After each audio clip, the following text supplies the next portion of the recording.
नमस्कार, स्वागत है हमारी यूट्यूब चैनल भोजपुरी पेज में और मैं हूं आप सबका दोस्त भाई अजीत यादव। दोस्तों, खेसारी लाल यादव जी का बोल आधा बोल मूवी का एक और पिक सामने आ चुका है, जो कि आप लोग हमारे थंबनेल पर देख ही लिए होंगे और वीडियो में देख रहे होंगे।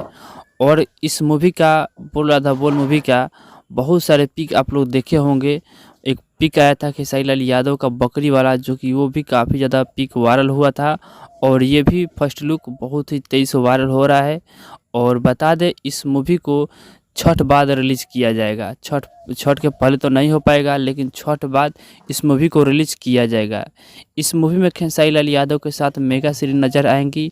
और इस मूवी का निर्माता है विजय लाल यादव जी और निर्देशक है इस मूवी का पराग पाटिल जी।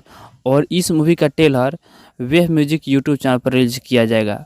तो बहुत जल्द आप सभी के बीच में इस मूवी को ट्रेलर रिलीज़ किया जाएगा। छठ बाद, छठ के पहले तो नहीं होगा, लेकिन छठ बाद रिलीज़ किया जाएगा। तो अभी क्या यही अपडेट है। ये अपडेट जानकर कैसा लगा कमेंट बॉक्स में कमेंट करके अपना राय ज़रूर बताइएगा। बाकी हमारे इस चैनल पर पहली बार आए हैं तो चैनल सब्सक्राइब जरूर कर लीजिएगा, क्योंकि इस चैनल पर खेसारी लाल यादव का हर अपडेट सबसे पहले आपको मिलेगा।